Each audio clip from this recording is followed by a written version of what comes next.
things. So I'm good. What you been up to, Sammy? You doing okay? Yeah, I'm fine. I haven't been doing much apart from like schoolwork. That's good. Rafa, Assalamu alaikum.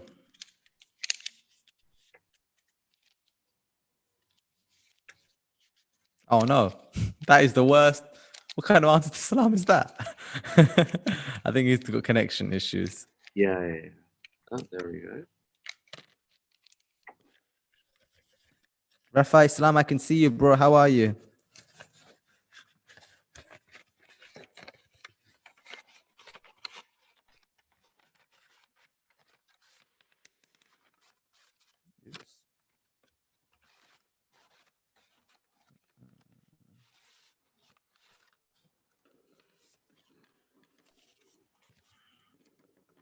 How many in this group, Kazim? We've got, I think it's around 10. So I think the majority are here. Still waiting for a couple of others. Yeah, could everyone just turn your cameras on? Thank you, Khadija. Hassan as well.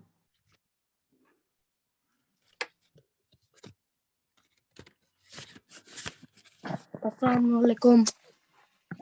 Alaikum salam, Hassan.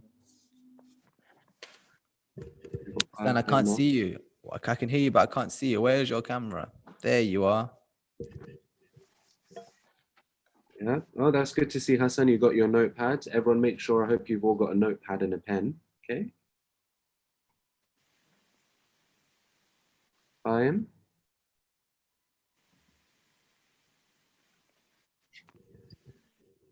Very good. Okay. Salam. Assalamu alaikum. How are you doing? You okay? Yeah, I'm good. Very good. Rafa, have you fixed your audio yet?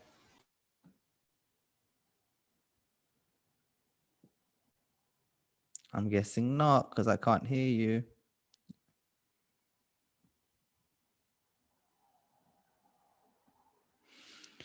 Assalamu alaikum, Amina. Sorry, I didn't see you there. How are you? Walaikum assalam. You okay? Yeah. Very good. Probably add to my Ali Raza is here. He's sitting next to me. Ali Raza. Yeah. He just woke up. There was a big car accident just outside our house like late last night, so we were all awake. Oh, what, like you guys didn't sleep because of the noise? No, Ali Raza might be a little bit out of it, but yeah. That's fine. He is here. He is here. Rafa, I saw your message. That's fine. You sort out whatever it is, inshallah, with the speakers, and then come back when your thing works. Okay. And he's already gone. So we've got 1, 2, 3, 4, 5, 6, 7, and then 8 with Rafa. Anyone else we're missing, Kazim? I don't think so. Perhaps Zaim. I don't know how you pronounce the name. But... Amir, Islam alaikum. You're muted, but no, it's Zaim. I'm Zaim. I'm just Amir's brother. So I've just. Yeah, of course. He was mentioning you. Apparently, you are using the camera too much for streaming, like games and whatever, and he needs to use it for his classes. Okay. Oh right, he uses it for his. Yeah, I have to pass this message on to you. Okay. Right. All right, then. Good. You're there. Hassan's there. I'm Sami, Amina, Fizahana, Ali Raza. I feel like we're missing somebody. Yeah, but I think let's just make a start in the interest of time. Hopefully they do join. All right. Well, guys, do you want to get us going? Yeah, sure. Bismillahirrahmanirrahim. Assalamu alaikum, everyone. Thank you all for joining us. Okay. I hope that you're all keeping well and safe. Stay home, obviously. And it's obviously difficult times that we're living in right now, but hopefully these kinds of programs, it gives us also not just an opportunity to learn about the Quran, but also to meet each other a little bit virtually, to have some sort of chats, and it's nice, right? Being at home. So I hope that these sessions have come around at the right time for all of you, and that you all find it beneficial, okay? So just in terms of today, so obviously we've got our 45 minutes, well, a bit less now actually, but obviously, I'll hand over to Abbas in a second. He's going to be discussing a bit about sort of the introduction to the story of Prophet Musa, which is the prophet that many of you, we discussed last time, is the prophet that we will be starting with, okay? And then there'll be sort of plenty of time as well. It's not, ABBAS won't be giving a majlis by any means. It's an interactive discussion. So if you guys have any questions, please do ask. Obviously, just raise your hand, and then you can do that. And then hopefully, if we have time, we'll end with a Kahoot. Well, I'm not sure. It's just the first, even the last session was a little bit delayed just because it's a new thing and everyone needs to sort of get into it. But if we have time, hopefully we can do that. If not, we'll definitely do it next time. And also one very valuable thing is if you go to the top of your Zoom, okay, you can see speaker view and gallery view. So if you're on speaker view, if you click gallery view, that's really good. Then you can see everyone. So it will feel a little bit more interactive that way rather than just whoever is speaking. So if you do that, then hopefully we can have a good sort of interactive open discussion, all right? And as I said, if you've got any questions, just raise your hand and ABBAS will answer them. So ABBAS, I'll hand over to you. Thank you very much, Qasim. So to all of you, again, Assalamu alaikum. Thank you for joining the session and for being here. I think it's most of you who were there last time, so it's great to see you all. Rafa, you have joined back. Can you at least hear me? Thumbs up if you can hear me, Rafa. And try and talk or type, and then I'll know that we can hear you. Assalamu alaikum. Alaikum salam. I've never been so happy to hear anyone in my whole life. Good to hear you, bro. Welcome back to the session. Good. Thank you. Did you have a little bit of a electronic fun this morning to get your audio working? Yeah, the speakers they weren't working, so it took us a while to like actually get them to work. All right. Well, great. I'm glad they are working. So to all of you, welcome. I hope you had a good, how long has it been? 2 weeks? I think we saw you before Christmas. I hope you've had a good 2021 so far. A lot has happened. My goodness. The year has started in full force, but here we are trying to make the most of it. That's great. Are you all doing school, yeah, online? None of you were in, you're all in secondary school, or is anyone in, yeah, you're all in year 7, 8, 9. I'm year 10. You're year 10? Yeah. So have they cancelled your exams then? No, they haven't cancelled it, but they're considering like shortening the course because I'm doing my GCSEs next year. The current year 11s have got theirs cancelled. Are you never going to have GCSE exams this year? It was all going to be next year for you. For my year, everyone's doing it next year, but the people who were going to do maths GCSE this year, who can do it early, they're not doing it this year. They're just going to do it next year like everyone else. All right. Oh, that's good. Well, we'll see what it is, but at least you're not facing it this year as well. Good. Are any of you guys going out these days, or are you staying home all day? Who's going out? Who's actually, going on walks and things like that? Or are you all at home?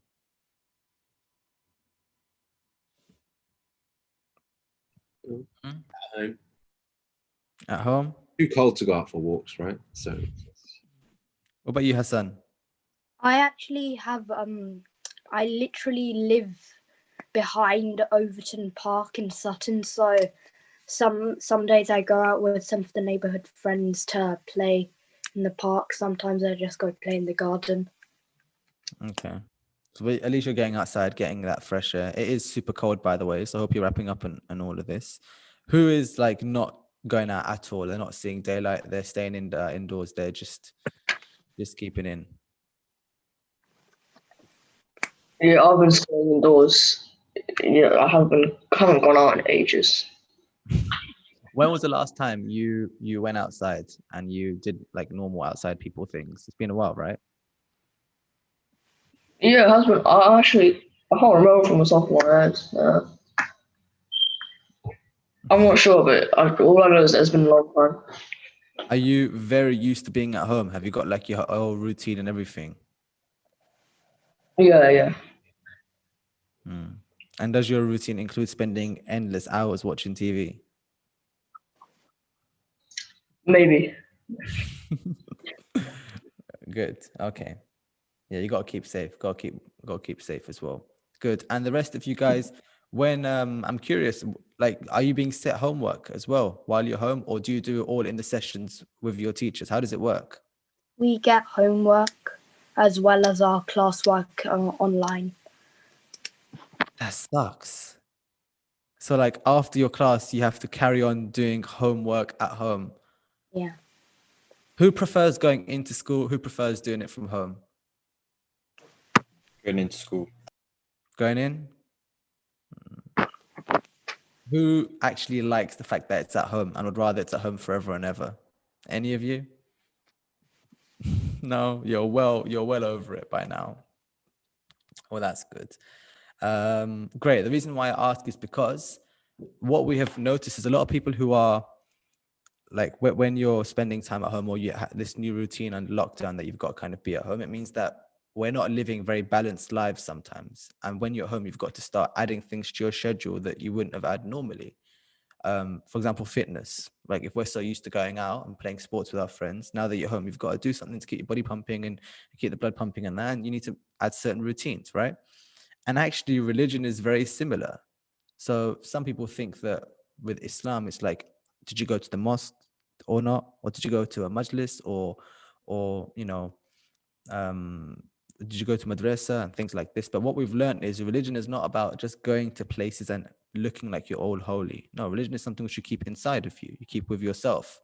And even if you're at home or you're out or wherever you are, you keep that faith with you. Now, one of the problems is that it is not easy to be a Muslim sometimes, right? Sometimes it's super cool and it's great and it's wonderful, but sometimes it is hard to practice your religion. Let me ask the question to all of you and keep in mind, you can just say if you have any ideas. Are there any times where Islam seems like it's difficult to practice or there are issues which are a little bit hard? And if so, what kind of things can be a bit tricky? Like sometimes maybe like waking up for Fajr namaz maybe. Mm-hmm. That's true. It can be hard to wake up for Fajr. It can be hard.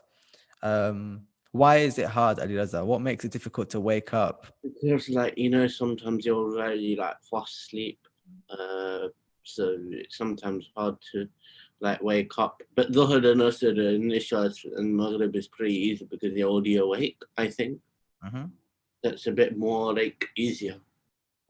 True, that is true. Who else has difficulty waking up on time for Fajr sometimes?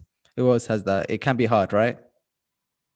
Anyone got any good techniques where when you want to pray that it works, or you can set an alarm or something? Who's good at that? Well, I think in the summer, I just had like a spray next to me. I just sprayed my face. What's that? I had like a spray with water in it. Oh my! Spray So what? my face. Someone will spray you to wake you up in the morning. No, I'd spray myself. Spray yourself. Sammy, that's real commitment. I got to give you some respect for that. But then here's the issue. If you're asleep, how can you spray yourself? No, like my mum wakes me up, and then so that I don't fall back asleep, I just spray myself. So do you sleep next to a spray, like just always ready for Fajr? Usually, yeah. People have asked scholars as well, it's like, why is Salat al-Fajr at the time that it is? So Dhuhr Asr, it makes sense because we want to pray in congregation, and it's like, for example, Salat Namaz of Jum'ah, and it's important that the community prays together sometimes to show that we are together and we worship God together. That makes sense. And Maghrib Isha makes sense because at the end of your day, after you've done everything that you've done, it's good to try and talk to Allah. So you spoke to everyone in the whole day. Why don't we talk to God now? And we take some time in the evening and we pray to God after the sun has gone down. But what is the wisdom of praying to God at the point when the sun is still rising? Like why? And one of the scholars gave a really interesting answer. It was that this is the one time where you will be alone. So during the day, everyone's coming and you got school and people trying to find time to pray and run to a room, that's fine. But at the morning, Salat al-Fajr, when everyone's sleeping and you're up, that's the only time really where you can genuinely just be alone and talk to Allah. Because remember, namaz is not something which we do because everyone in the family is telling us. It's because you want to have a conversation with God, right? You just want to talk to Allah. You want to tell him what you're worried about. And one of the verses of the Quran, we say, and wala tuhzan, don't be sad, don't feel upset when you have God. You can always talk to him. Or for example, we say things like nahnu aqrabu min hablil warid, we are closer to you than your jugular vein. That all the people are there, but you know how close your vein is to you, that it's part of your life. That's what God is like. And he's silent, he's with you all the time. So that's why Fajr is so early, because it's the one time when you can be alone and you can talk to Allah. So maybe that's an interesting answer. Okay, so that's one thing which is hard. Waking up for Fajr is not easy, but we have to always keep trying and make it part of our routine. Thank you, Ali Raza. Who else has something in Islam which maybe you're not sure about, or maybe people tell you this is religion, but it's hard for you to do? Is there anything like that for the rest of you other than praying Salat al-Fajr?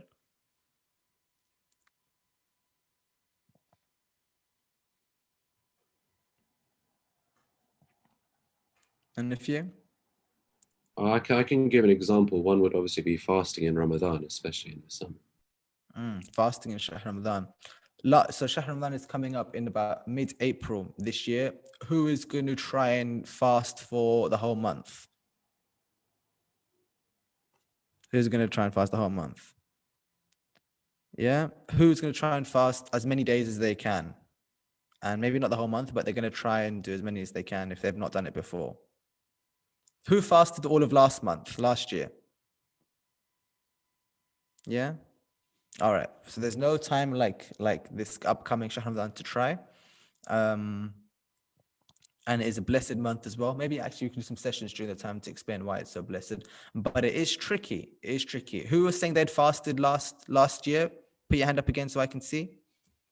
Amina, let me ask you, when you were fasting last year, were there anything which was a bit hard about fasting in Shahr Ramadan? Anything which you found a little bit difficult? I don't think I actually found it that hard. I mean, I tried, although it's not recommended, although you're allowed to sleep during the day and it's permitted, I found that if I just carried on my day as normal, then I didn't really find it that hard. Nice. So some people, you're right. The hadith is that even sleep while fasting is ibadah, it's worship. Like God loves fasting so much. Even if you sleep, He will reward you for it. So who was it? Was it Raphael? Was it someone who was saying they love sleeping as their favorite hobby? Who was it? I don't actually remember. It was you, wasn't it? So when you're sleeping in the month of Ramadan, that sleep is worship. So that's true, Amina. But for you, what you do your normal day and like it's easier like that instead? Well, that's good. Fizza and Hannah, what about you guys? When you're fasting in Shahr Ramadan or generally, like, was it hard when you first started? Is it easier now? What's it like for you guys? I feel like on the first day it's pretty hard. Just you get kind of hungry, but when you keep doing it, it gets kind of easier. Mm-hmm. And then when it's done, what you wish you could do it for longer? Like you're so used to it now. Yeah. That's why, by the way, the 15 days before and after Shahr Ramadan are really mustahab to fast, because it's like before you're getting used to it, you're getting kind of your body's adjusted to it, and then when the month comes, you're ready, and you're not just saying, "Oh, I'm so hungry, You're able to focus on some of the other things about fasting. So that's good. Fizza, did you fast? Are you planning on fasting the upcoming Shahr Ramadan? Yeah, but maybe like some few days I might not fast. But as many as you can, and as many as you're gonna try. That's good. That's good. I bet, does it help probably to have like home cooked food for Sahari and Iftar as well, right? So that at least you're doing it all together. So that's good. So like Qazi mentioned, that's sometimes a little bit tricky. Shahr Ramadan, right? Good. It's good to accept when it's difficult, so we know what to do to make progress. Here's why these are two very good examples, because praying Salat al-Fajr and fasting Shahr Ramadan are obviously wajibat, which we have to do, but they're things which our friends at school probably don't do. They don't wake up for Fajr, and because they don't pray, and then neither do they might ask you, oh really, you can't have water in Shahr Ramadan, you can't even eat, you can't play sport? Well, you can play sports. And the reason is because as Muslims, we have our own faith and our own religion, and we get it from a different place. We get it from Allah, from the Quran, from the prophets, and from Ahlul Bayt. So that means that there are things which we do which our other friends, they might not understand. So that's why we have a community to understand one another and to help us in following our religion. Something which happened generations ago was that when the people before all of us were living on this earth, they were not following the religion either. They had been sent loads of prophets and they still weren't believing in them. And one of the communities which is always cited as an example of look at these people is Banu Israel. Banu Israel are the ones in the Quran that so many stories are about this one group, that they weren't practicing their religion, or they weren't being good to one another. They were doing oppression to each other. And this community are the example which we look at for when prophets were sent to guide them and give them lessons. Who knows any prophets who were sent to Banu Israel? Have you heard of any prophets who were sent to this community? You can just say it. I think one was Prophet Musa. Prophet Musa, good. He was in the Banu Israel. Very good. Any others? Prophet Yaqub. Yaqub, good. And who was Prophet Yaqub's son?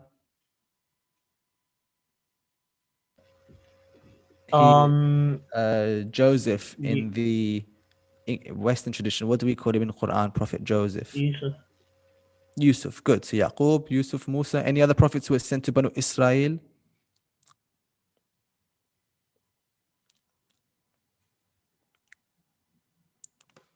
Alireza, you're muted, but I know you're saying something. Maybe a little chat with me on the topic. He likes doing a commentary. He's just asking questions. That's fine. So Prophet Yaqub, Prophet Yusuf, Prophet Musa. Any other prophets who we know about who have been sent to this community? Almost all the prophets in the Quran were sent to this one qawm, this one community. Like 25, 26, however many it is, were all sent to this one.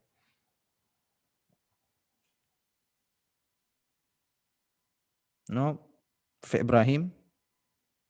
Later on, they would become Banu Israel, but they were the same community. For Shu'aib. Even Prophet Isa to some extent. Yeah, as well. So many of these prophets were all sent to the same community to guide them, and we gain lessons from them. All right. One thing which happened as well is every time that Allah sent a prophet, the same thing happened. So imagine there's a community, and this template, I'm telling you, happens all the time in the Quran. They're doing something wrong. Okay? Maybe they are burying their daughters alive, or maybe they are attacking strangers, or maybe they are, oppressing small communities, or doing sins, whatever it is, they're doing something wrong. Allah sends a prophet, and he sends a prophet from among them. So he chooses a prophet who came from that same community, so they know them and they trust them. God then speaks to that prophet. He says to him that you have a mission to guide the people, and maybe he sends an angel or somebody to give the message.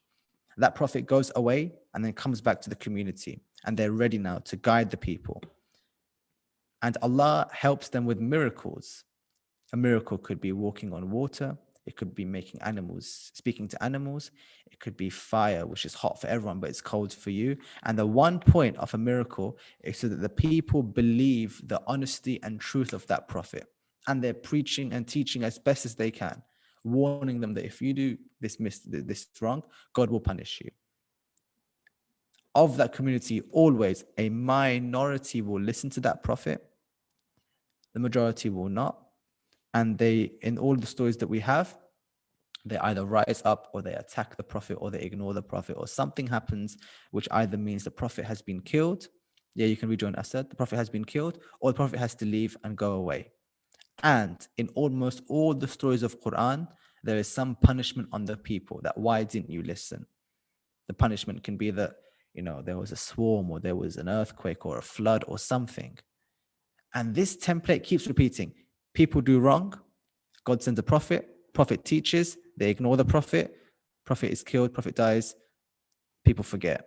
And then again, another prophet sent. Another prophet sent. And each prophet is sent to remind the people of what came before them. Some prophets were sent with books. And the point of the book was that they can use the scripture to know what the law is.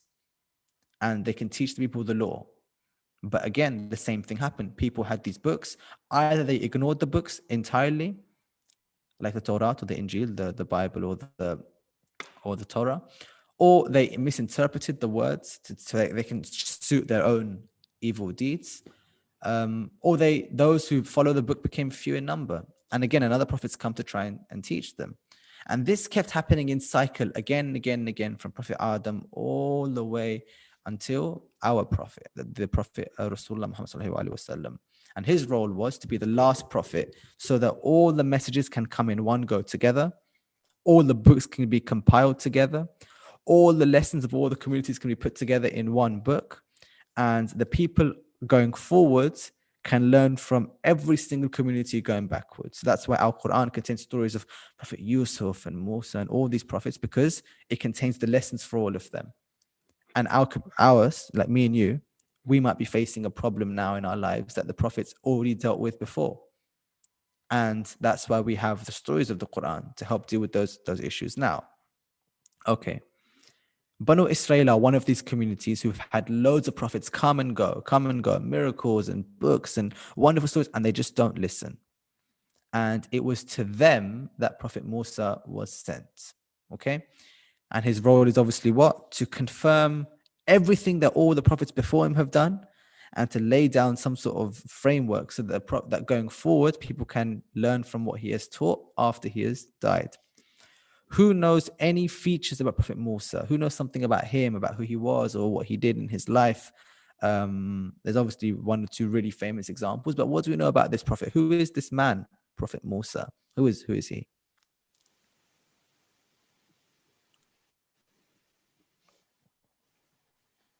Any of you guys know any stories about him? Yes, Amina?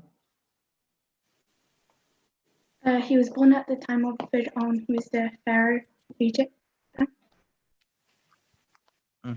Good. So in Egypt. So he was born during that time. What do you know about Fir'aun? What do you know about this guy?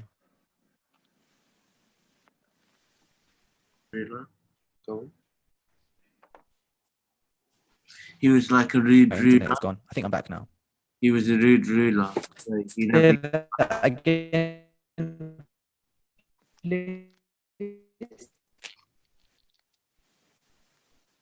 Sorry, Abbas. I think your sound in Who's been to Egypt before? I have. Is it working now? Yeah, it's a bit better now. Yeah. Yeah, I think it was. Yeah, thank you, Ali Raza. Thank you. I did hear you. I just couldn't answer. Who has been to Egypt? By curiosity, who's been there before? Yeah, Amina, you've been there. Anyone else been there? I've been there too. You too? Rafa as well. Good. Rafa, have you been to the pyramids? No, I haven't. Did you go to any museums or anything like that which showed what ancient Egypt was like? I did go to a museum, but I can't remember what the name was. Okay. There is a museum not far from the pyramids, when you go to the pyramids of Giza in Egypt.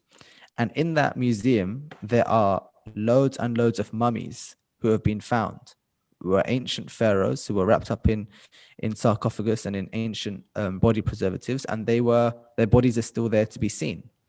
And if you go through them, you'll see all these different ancient, corpses of these pharaohs who wanted to spend their whole life finding a way to preserve their bodies so they can live forever. But of course, you see them lying around and they're just corpses which have been preserved. And one of them is who people think is the pharaoh from the story of Prophet Musa. According to historians, his name was Ramses II. And you can actually literally see him there. And he is the big enemy of our story, Fir'aun, the pharaoh. Now, of course, some people say that that's not that particular mummy is not like specifically him, like it's not him, because the hadith that his name was Walid bin Mus'ab. That was the name of the pharaoh, and we're not sure if this is the same one there. But according to historical record, we can see the pharaoh. Now, you're right, Amina. He is the one who is the big antagonist of our story. He's in charge of Egypt. He is the emperor. More than the emperor, he's also a tyrant. He oppresses the people. And at that time, there are many slaves who are alive and are subjugated under him. And the majority of those slaves are from Banu Israel. So they're the people who used to follow Prophet Nuh, Prophet Ibrahim, and all these prophets. But now they're in a society where there's no God. The God is not followed. The prophets are not followed. Pharaoh is worshipped. Who knows what was Pharaoh's religion? What was it instead of Islam that he used as the way to run his society? What was it?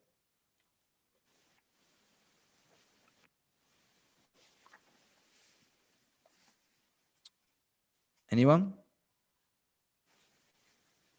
It was magic. So in that time, the people in the community were very enamored and very impressed with magic. And there are, of course, different. Who here believes in magic as being real? Who here thinks it's like completely fake and false and not real? I don't mean like when you go to the circus and like a guy pulls a fake rabbit out of a hat and you're like, oh, look at that. Wow. I mean, like when you go through history, you see these different arts and dark sciences which ran societies.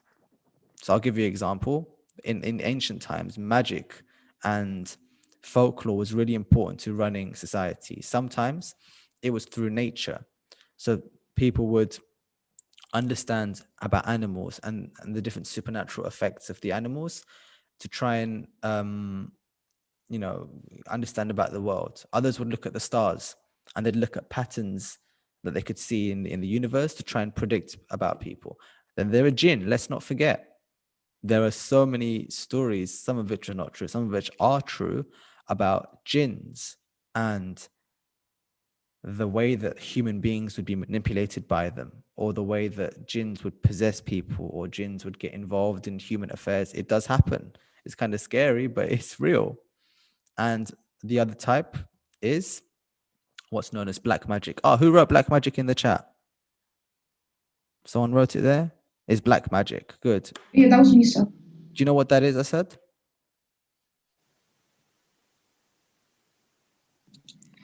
It's when humans talk to the jinn, and the jinn will either eavesdrop on Allah's conversations or give you, or look around and do your bidding, but you have to do something in return, like little human dolls that you wrap strings around or something like that. Wow. The only part which is not true is they don't whisper, they don't hear Allah's whispering. It's not like that. That part's not true. But you're right. There are all sorts of societies in history which have done terrible things to each other. And they say that, oh, it's because we have tapped into jinns or some darkness in the world, some demons, whatever it is. I don't want to, this is not a Halloween session. I don't want to scare you guys. But one of the types is illusions. So it's people who would learn about, the way that light would travel, and then or things like this, and they would fool the people, and they would trick them into believing different things.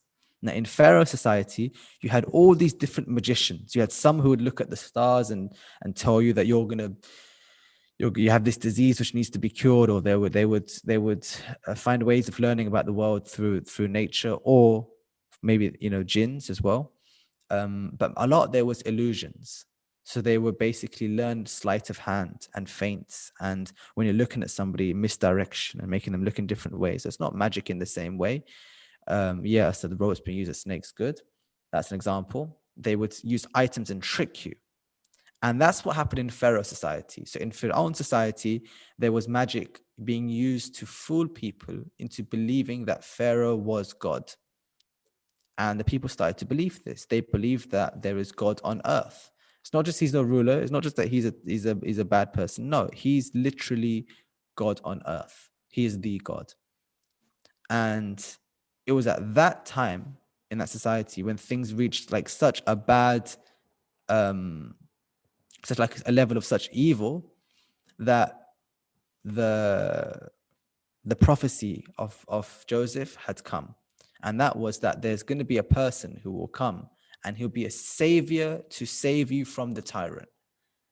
And people had this prophecy they'd had for many years, and they thought that it means that someone from Banu Israel is going to rise up and take out this person pretending to be God. Why?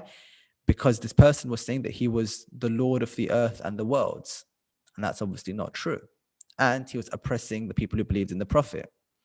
So there's this prophecy. Pharaoh hears about this prophecy, okay? He hears that there's going to be someone from Banu Israel, a man, a boy, and he's going to rise up and he's going to take away his power. So what does a tyrant do when their power is threatened? They become violent. They become, they become forceful to stop it from happening. So one day Pharaoh goes to sleep and he sees a dream. And in the dream, he sees a giant fireball rushing towards him and destroying his throne.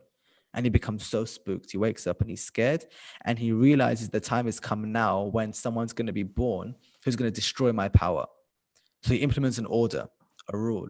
And the rule is no new boy who is born can be allowed to live from now onwards. Because the prophet says there's going to be a boy. And he's just seen this dream of this giant fireball coming and destroying him. So now he knows that there's going to be a boy who's going to be born soon, and his effect's going to be so powerful. It's like my whole power being destroyed. So he orders all of his soldiers to kill every young man, every young boy who is born. All of the midwives, for example, have to report back to him. Soldiers are patrolling the streets. And Banu Israel, who are this community who are weak, they stop having children out of fear that every time we have a child, they come and they round up the mothers. And when the baby is born, they capture and kill these young children. It's called infanticide when you kill children. We see this again in the life of the Prophet. Where do we see this idea of children being killed later on in the life of the Prophet? Who knows?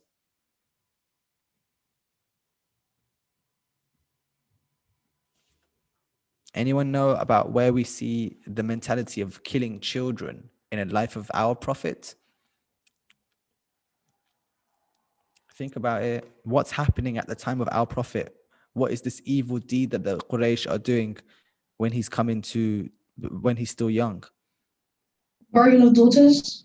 That's right, Asad. So what exactly were they doing? Why were the Quraysh doing this? I don't exactly know why. So a similar thing, if a daughter was born in that time, not always, but especially in the lower societies, in the poorer societies, they would bury those daughters alive. And their reasoning was not because Fir'aun was worried they're going to be in power, but it was something else. They were ashamed. And they thought that having a daughter is a burden, or having a daughter is something to be wished against. And because they believed this, anytime they would have a daughter, they would bury her alive. And of course, in the Quran, the story is mentioned where the daughter will rise up and she'll say, "For what crime was I killed? What did I do wrong?" You will find, my dear brothers and sisters, that there's been a lot of oppression towards women in history, a lot. And it obviously still continues to this day. And in our religion, the reason why we have our prophets and our imams and the Quran is to teach us that we cannot do dhulm or oppression to anybody, but we need to acknowledge what has happened. So just as in the Prophet's time, there was oppression against women and females, in the time of Prophet Musa, there was a lot of oppression against Banu Israel. You couldn't walk around and be from that tribe, from that background. You'd be killed. So here's Fir'aun. And he has this order, and there is bloodshed on the streets. There is fear. There is he becomes very paranoid that there's someone going to be born somewhere who's going to take my power away. He starts panicking. He orders that all of the midwives must report back to him how many boys are born on this day, how many girls are born on this day, and what happened to all of those boys. Families are reporting on families. No one is able to escape the glare of the army. On that day, the Banu Israel have stopped having children, except somebody called Imran ibn Yashir, who in the Quran is known as in Arabic, English they call him Amram, but son of Ishar, we call him Imran. Now, Imran believed in God. He's from Banu Israel. He believed in the religion. He believed in all of these things, and he saw all around him that not only are his friends and everyone being scared, but God is not being followed in the society. God is not being worshipped, and there's a person pretending to be God who is oppressing them. So he goes to his wife, and he says to her that we have a responsibility to our faith, to God, to not abandon hope. And even if everyone else is not having children, if we have a child, we need to be very careful and keep this child safe. So according to the hadith, they have a child. They have a child and they keep it secret. Now, what was the policy? The policy is every midwife must visit on a family having a child, and they must take the child and bring it back to Fir'aun. Like, that's the rule. So when this child is about to be born at that time, Who knows, by the way, the name of the mother of this child? So who is the wife of Fir'aun? Quick Google search, all of you. Who can find out first who is the mother of Prophet Musa? 3, 2, 1, go.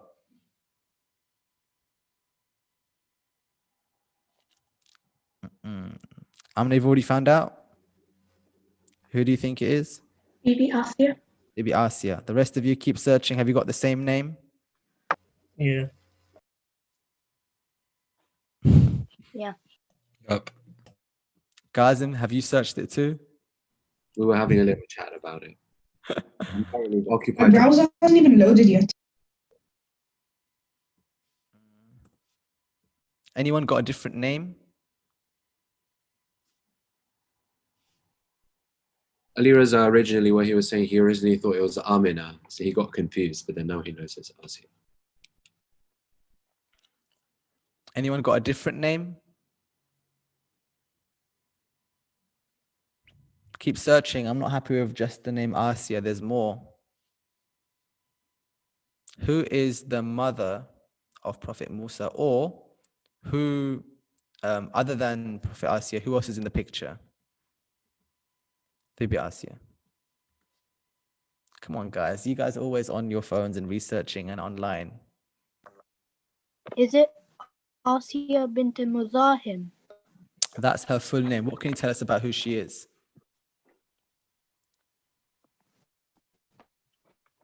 The wife of Pharaoh and also the person who I think persuaded Pharaoh not to kill the boy she found floating down the river, who happened to be Prophet Musa. Who was Bibi Asia? Who was she? Asia bint Muzahim, as you mentioned, is her name. But who was she? Who did she marry? Where did she live? She was one of the wives of Pharaoh, That's right. and So she, go on. I think, lived in Pharaoh's palace. So if she's the wife of Fir'aun, living in Fir'aun's palace, and I just mentioned that Imran had a child and he's from Banu Israel, how can she be the mother of Prophet Musa? She can be the Pharaoh's wife, sure, but who is Prophet Musa's mother?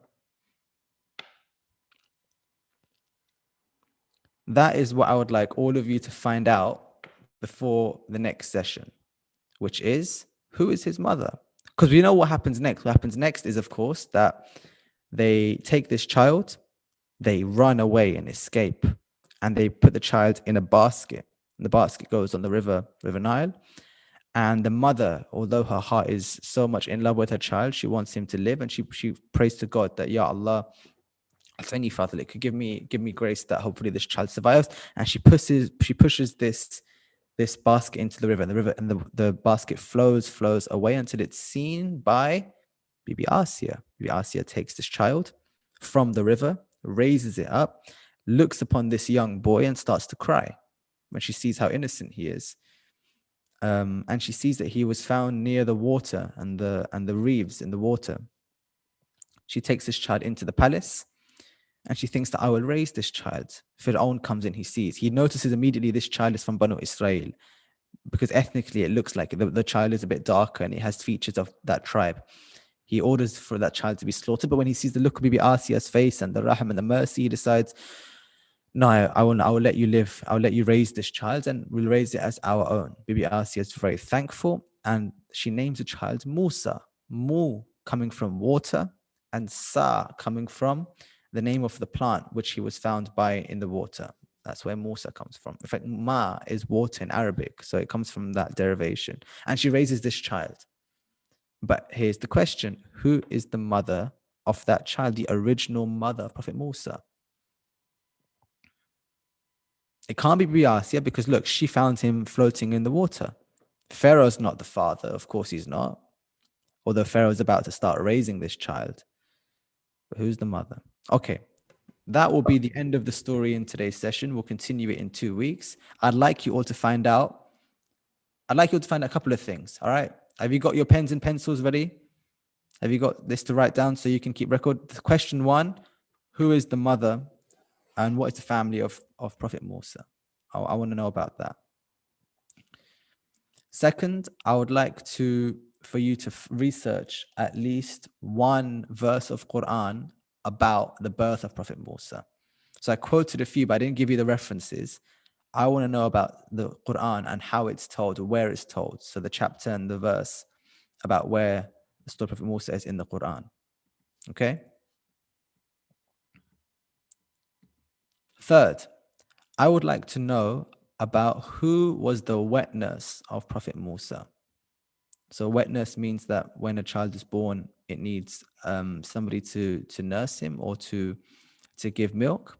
Who was it who gave him milk? Who was it who was selected from all of the people?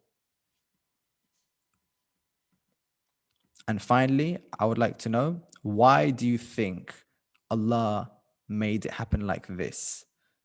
Given all of the message of Prophet Musa, given what he's going to do, given what we mentioned about prophets, why do we think his birth was so traumatic? His birth was so difficult and so, why was it so challenging for Prophet Musa's birth to be like this and for him to be raised by Pharaoh?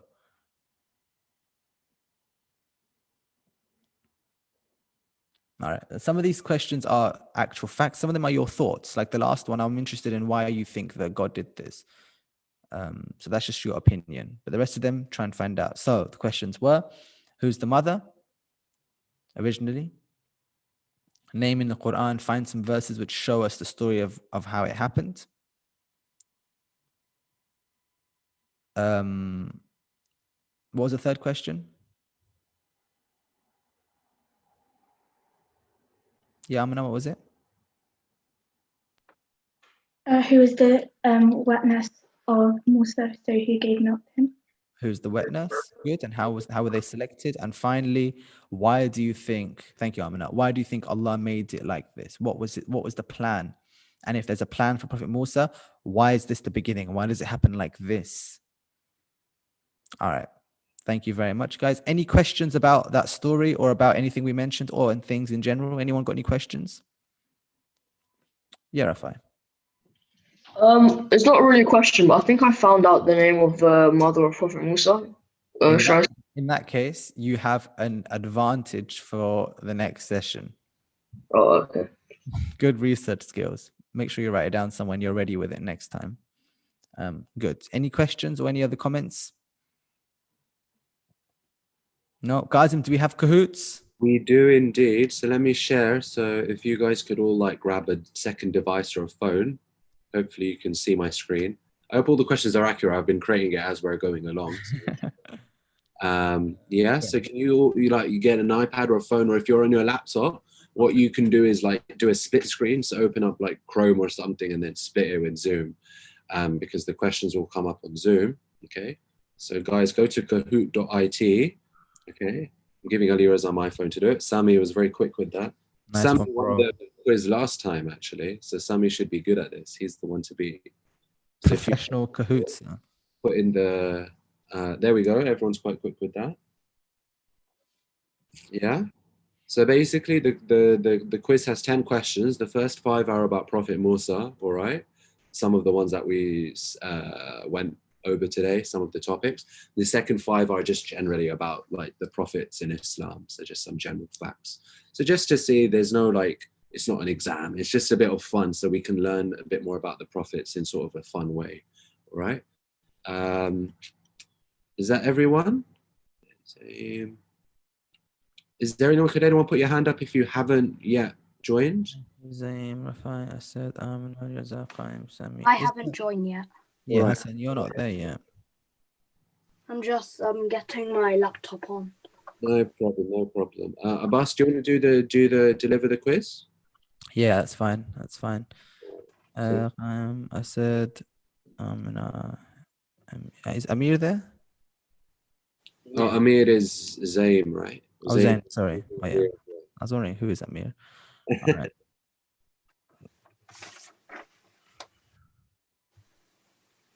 The questions that I understand, I'll do. If there's any that I don't get, they're yours. I hope you understand them. Inshallah, they're not too challenging. They're just quite general. What is the prize, Gazim? What is the reward for if someone's good at this? What we giving? The winner of the quiz will get a £10 Amazon gift card. Nice. Yeah. And you get a virtual pat on the back as well. A virtual pat on the back. Very good. So who we're waiting for? I think just Hassan, right? Come on, Hassan, you can do it, bro. We believe in you. No worries, Hassan. That's fine. You can. What? Okay.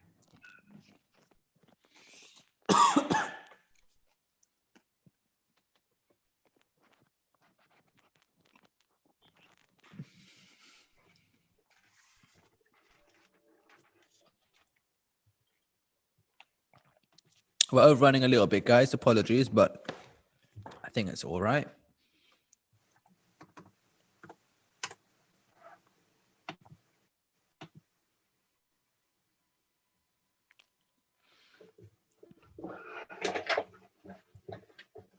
Son, how are you going to be the top scorer if you're not on the Kahoots? Come on.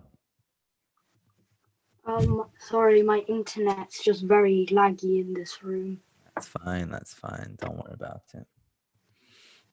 It gives all of you others a chance to like get ready, get prepared, think of what we've just been looking at. I think we should do like, we'll add up all of the Kahoots scores and we'll have like a leaderboard going forward.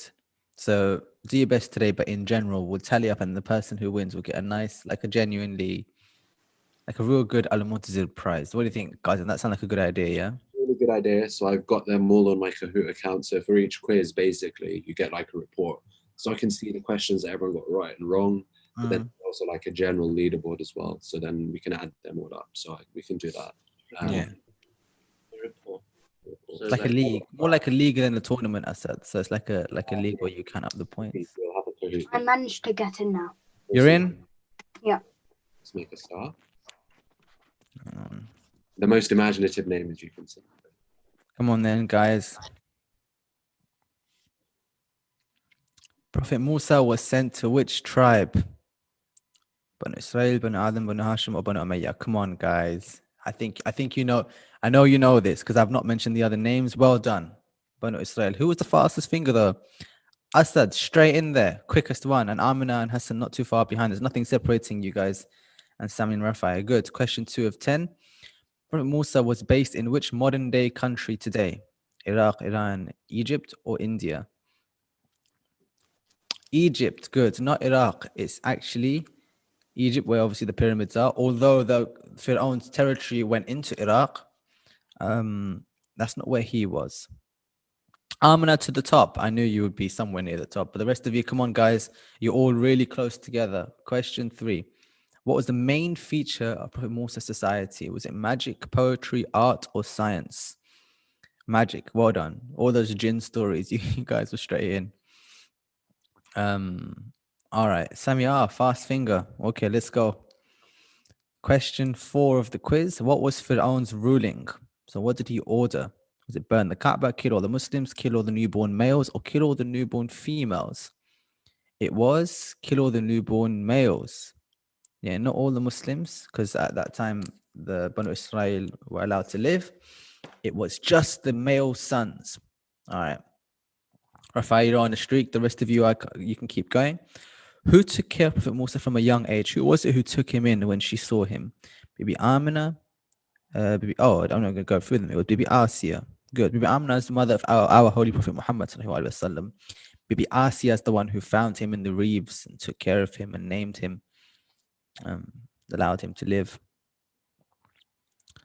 Oh, Hannah and Fizz, you're into the top 5 now.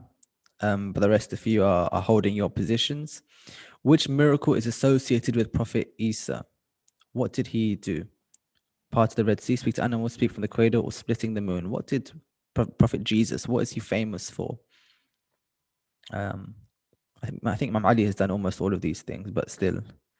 Speaking from the cradle is correct. Most of you thought it was parting the Red Sea. No, that was Prophet Musa. Well, was it? We'll see. But speaking from the cradle, This is what Jesus did. The moment he was born, he spoke and says, Ana Abdullah. Salam be upon me. Now when I am raised and in the next life as well. So that was Jesus. Good. Asad straight to the top, and Hassan comes into the top 5 as well. Rafa, you're on a streak as well, but a couple of you got that one wrong. Let's go to the next one then. Question 7. Which prophets did Allah order to build the Kaaba? Whose role was it? Adam and Nuh, Sulaiman and Salih, Isa Rasulullah, or Prophet Ibrahim and Ismail? Who was given this charge that you must build this site of worship? Correct for 3 of you. It was Prophet Ibrahim and Prophet Ismail. This is good because all of the prophets, many of them were involved in worshipping, but the ones who actually built the structure was Prophet Ibrahim, and his son Abi Ismail helped him. I'm glad none of you said Prophet Adam and Nuh because they're so far apart, it would make no sense. The rest of them are very close, but well done. But the right answer is Ibrahim and Ismail. How's the leaderboard looking? Hassan and Sami going up.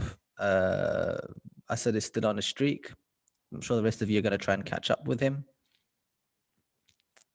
Which surah is titled The Prophets? So this is the Arabic name. Al-Ahzab, Al-Ma'idah, Al-Anbiya, or Al-Munafiqun. Which one means prophet? Now, prophet single means Nabi. So what is it when there's more than one Nabi together? Think of the words Nab. But let's see who can find the root of the word. Which surah is called The Prophets? It was Al-Anbiya, meaning the prophets. Good. Not Al-Ma'idah, the food or the platter. Good. Al-Anbiya, Anbiya meaning multiple prophets. But how does that affect the leaderboard? Oh, Hassan and Amina. Hanan, Fizza, you're back into the top 5. My screen is glitched. Your screen on your phone or on Zoom? On my phone. It's staying on question 8. Oh. Are you able to refresh your internet? I don't. Oh, I can try. No. No, it's working. Hopefully, Back? it's up when we continue. All right, it's working good. Next question. Question 9. Penultimate. Which prophet did Allah directly speak to? Bit controversial there, Kazim. Prophet Isa, Prophet Ibrahim, Dawood, and Prophet Musa. By direct, what we mean is without any. Yeah, I shouldn't have. Yeah. It means without any obvious intermediary. Prophet Musa, good. So through the story of the burning bush, which will come. Although I would have accepted Prophet Ibrahim, but none of you selected it, so that's fine. Yeah, a bit of dodgy question there. And the last, it's fine. Google, so Yeah, all of you got it. Almost all of you got it. Let's go to the last question. Let's look at the leaderboard before we go into for the last question then. So Asad is still on the top. The rest of you are all pretty close. How many times is Prophet Muhammad's name directly mentioned in the Quran? I don't actually remember this, so it'd be a suspense for me too. Well, we know it's not going to be 0, guys. We know it's not that one, but is it 440 or 400? How many times? I think, 4. Well done, you guys. He's mentioned through loads of names. Yasin is his name. Ya ayyuha Rasul. Even Qal, speak, is a prophet, but his actual name is not always mentioned. Here it's mentioned 4 times. That's actually good for me to know. Maybe another homework could be find the 4 verses in which he's mentioned. I'm not going to do that for you guys today. Don't worry. Let's look at the leaderboards then, going in for the end of the quiz. Just out of interest, does anyone know which surah number is named after Prophet Muhammad? That's a good question. Who knows Surah Muhammad? Could be another homework question or one for that might appear in another Kahoots quiz. Who knows?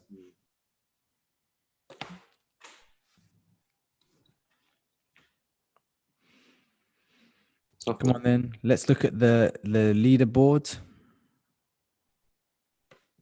At the podium, in 3rd place is Hassan. Well done. You had climbed your way up there, so you did well. Amina, consistently in the top tier, but the number 1 of this quiz is our brother Asad. Well done, Asad. Good work. Got 9 out of 10. Sami and Hanan, Fizza, and Zaim and the rest of you. Good work too. But we have to hand it to Asad. We got to hand it to you, bro. Did very well. Kazim, you tried your best. It's okay, bro. But everyone did really well. So this is the breakdown. I never knew you could do this. You can see which ones people got right and wrong. Or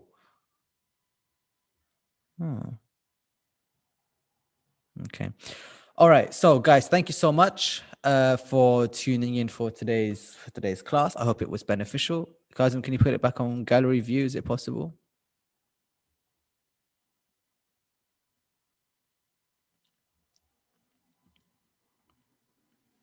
I don't know how to get rid of this.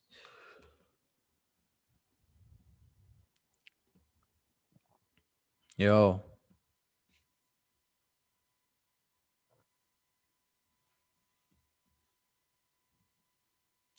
Is he frozen or have I frozen? Can you guys hear me?